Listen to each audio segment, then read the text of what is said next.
Friends, my self Neha. आज का हमारा जो मेन टॉपिक है, आज हम उसके बारे में बात करेंगे। आज का हमारा रिटायरमेंट और डेथ ऑफ अ पार्टनर का बिल्कुल मेन टॉपिक है। जो ये टॉपिक है वो आपने एडमिशन ऑफ अ पार्टनर में भी किया हुआ है। आज के हमारे टॉपिक का नेम है when the गुडविल्स accounts appears in the books. When the goodwill account is already appearing in the books. ठीक है, इसके नेम से हमें पता लग रहा है कि इसके बारे में क्या बताया जा रहा है कि एक गुडविल अकाउंट है जो हमारी बुक्स के अंदर पहले से ही है। और हमने एक पिछला जो है टॉपिक किया था जिसमें ये बताया हुआ था कि जो हमारी गुडविल है उसको हम उसका जो है हम अकाउंट जो है ओपन नहीं कर सकते। क्यों नहीं ओपन कर सकते? क्योंकि वो क्या होती है, हम सिर्फ जो परचेज गुडविल होती है हम सिर्फ उसी को ही क्या लिख सकते हैं, उसी का अकाउंट ओपन कर सकते हैं, अदरवाइज नहीं।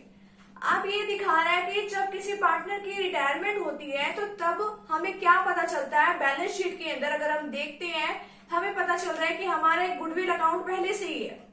अब देखिए, गुडविल अकाउंट जो है हमारा अगर हो जाता है पहले से ही हमारी बुक्स के अंदर अवेलेबल है तो हम उसका क्या करेंगे? तो हम उसको क्या करेंगे, रिटर्न ऑफ कर देंगे उस गुडविल अकाउंट को। रिटर्न ऑफ करने के बाद हम क्या करेंगे, उसको जितने भी हमारे पास पार्टनर्स हैं उसमें चाहे बेशक से रिटायर हुआ पार्टनर या फिर डिसीज्ड पार्टनर्स है उसके अकाउंट को भी हम क्या कर देते हैं, डेबिट कर देते हैं। और जितने भी हमारे जो हमारा गुडविल अकाउंट होता है उसको हम क्या कर देते हैं, क्रेडिट कर देते हैं। अब जो हमारे ओल्ड पार्टनर्स के जो अकाउंट्स होते हैं उनको जो हम डेबिट करते हैं वो किस रेशो में करते हैं, जो हमारे क्वेश्चन के अंदर हमें ओल्ड रेशो दी होती है हम उस अकाउंट में हम उसको क्या कर देते हैं, डेबिट कर देते हैं।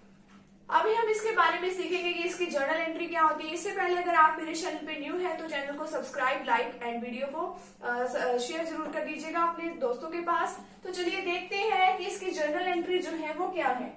All partners capital account. All partners का मतलब है कि इसके अंदर चाहे कोई रिटायर्ड हुआ पर्सन है, पार्टनर है, या फिर कोई हमारा डिसीज्ड पार्टनर, उसके अंदर हम उसको भी इंक्लूड करते हैं टू गुडविल अकाउंट। ठीक है, ये होता है हमारा राइट ऑफ करने का किसी चीज को तरीका। हम इसको ओल्ड रेशो में करते हैं। Goodwill existing in the books return of, ये हम क्या कर देते हैं, रिटर्न ऑफ कर देते हैं। अब हम इसी को हम एक प्रैक्टिकल एग्जांपल के साथ समझ लेते हैं, वो आपको अच्छी तरीके से समझ में आ जाएगा। इसके कंसेप्ट का आप वहीं से समझ सकते हो। A, B and C are sharing profits in the ratio of 3:1। अब 3:1 में वो क्या कर रहे हैं, अपना प्रॉफिट एंड लॉस जो है शेयर कर रहे हैं। Goodwill is appearing in the books. अब ये देखिए, ये क्या है, बुक्स के अंदर है। ठीक है, एट अ वैल्यू ऑफ ₹30,000। 30,000 की जो गुडविल है वो हमारे बुक्स के अंदर है। अब जो गुडविल बुक्स के अंदर होती है हम उसकी क्या एंट्री करते हैं, ये वाली।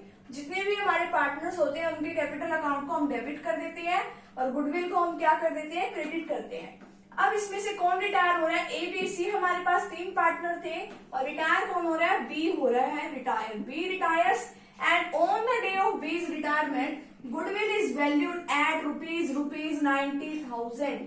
अब हमें ये भी पता है कि जिस दिन कोई पार्टनर रिटायर होता है हम उस दिन फर्म की जो गुडविल होती है हम उसको वैल्यूएट करते हैं। क्यों वैल्यूएट करते हैं?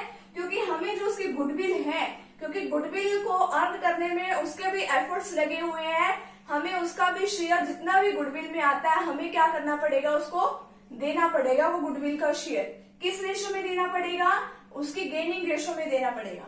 ए and C decided to share futures profits in the ratio of 3:2। अब ये देखिए 3:2 में वो क्या करेंगे, उन्होंने तो सोच भी लिया कि हम 3:2 में हम अपना प्रॉफिट जो है, बी तो चला गया, उसके बाद हम ये प्रॉफिट जो है वो अर्न कर लेंगे। पास नेसेसरी जर्नल एंट्रीज। तो सबसे पहले तो हमें इसके गेनिंग रेशो निकाल लेनी है। गेनिंग रेशो निकालने का हमारे पास एक फॉर्मूला अवेलेबल है, new ratio minus old ratio. इसमें हम देखते हैं कि हमें गेन हुआ है या किसी पार्टनर ने सेक्रीफाइस किया। गेनिंग रेशो निकालेंगे तो हमें गेन का पता लगेगा।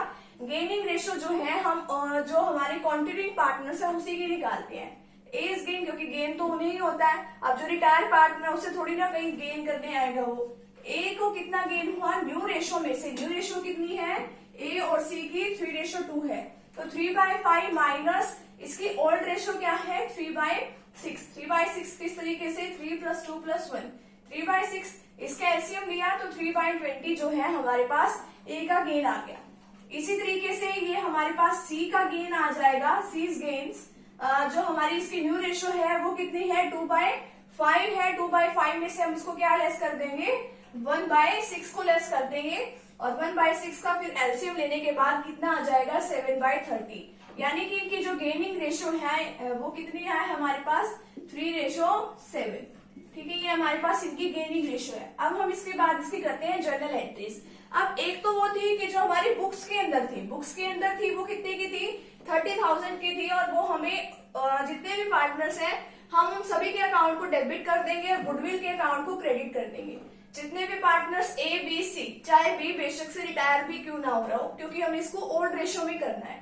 तो एस कैपिटल अकाउंट डेबिट, बीस capital account debit, seize capital account debit. इनकी ओल्ड रेशो में कितने गुडविल को, 2 गुडविल अकाउंट कितने की है, 30,000 की है, इनकी ओल्ड रेशो में कर देंगे। इनकी ओल्ड रेशो क्या है, 3:2:1।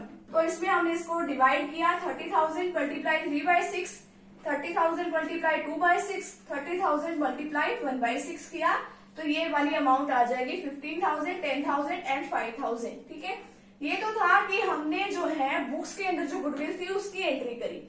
एक ये वाली गुडविल है कि जो बी रिटायरमेंट होता है हमने उस दिन गुडविल कैलकुलेट करी है। ये बुक्स के अंदर नहीं है, ये हमने कैलकुलेट करी है। अब सबसे पहले तो हम बी की क्या निकालें, गुडविल में शेयर निकाल लेंगे। 90,000 का अगर हम 2/6 करते हैं तो कितना आ जाएगा, 30,000। तो इसमें क्या होता है कि जो हमारे कॉन्टिनेंट पार्टनर होते हैं उसके अकाउंट को हम डेबिट करते हैं, और जो हमारा ये रिटायर्ड और डिसीज्ड पार्टनर होता है उसके अकाउंट को हम क्रेडिट करते हैं उतनी अमाउंट से। तो 2 बीस कैपिटल अकाउंट कितने से करेंगे, 30,000 से करेंगे। ठीक है, अब यहाँ पे गुडविल अकाउंट को हमने क्यों नहीं क्रेडिट किया, इसी वजह से नहीं किया क्योंकि वो सिर्फ हम परचेज गुडविल को ही करते हैं, परचेज गुडविल होनी चाहिए। यानी अब ये तो हमने वैल्यूएट करी है, 2 बीस कैपिटल अकाउंट करेंगे तो कितना आ जाएगा, ये आ जाएगा हमारा 30,000। 30,000 ये वाला 30,000 नहीं है, इसमें हमने इस तरीके से निकाला 90,000 मल्टीप्लाई 2/6, तो 30,000 आया।